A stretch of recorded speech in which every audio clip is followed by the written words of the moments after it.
Welcome to new TV Telugu. Formula ఈ car racing కేసులో BRS working president KTR ACB prosecution కు Telangana governor అనుమతి ఇచ్చిన నేపథ్యంలో ఇప్పుడు అధికార కాంగ్రెస్ పార్టీ ఏమి చెబుతుందని కేంద్ర సహాయ మంత్రి బండి సంజయ్ ప్రశ్నించారు. కేటీఆర్ ప్రాసిక్యూషన్ కు గవర్నర్ జిష్ణుదేవ్ వర్మ అనుమతించడాన్ని ఆయన ప్రస్తావించారు. ఈ సందర్భంగా బండి సంజయ్ మాట్లాడుతూ ఇప్పుడు ముఖ్యమంత్రి ఏమి చేస్తారో చూడాలని అన్నారు. బీజేపీ బీఆర్ఎస్ ఒకటేనని నిత్యం ముఖ్యమంత్రి రేవంత్ రెడ్డి విమర్శిస్తున్నారని ఆయన గుర్తు చేశారు.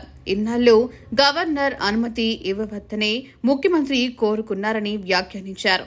అవినీతి పరుల ఆస్తులను జప్తు చేస్తామని రేవంత్ రెడ్డి గతంలో అన్నారని, ఇప్పుడు గవర్నర్ అనుమతి ఇచ్చినందున ఆ దిశగా ఏమైనా చర్యలు తీసుకుంటారా అని ఆయన ప్రశ్నించారు.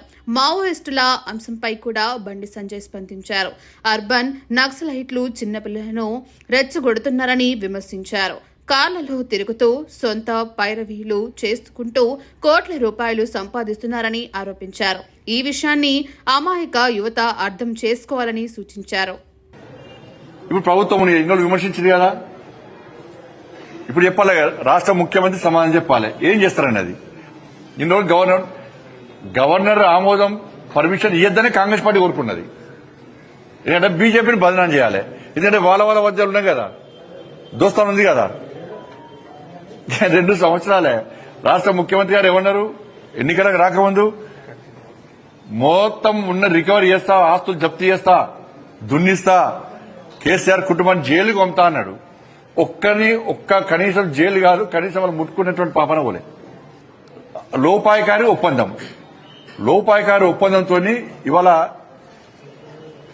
రాష్ట్ర ముఖ్యమంత్రి అందుకెత్తున్న ఈ తెలంగాణ రాష్ట్రంలో ఆర్కే పాలన సాగుతున్నది.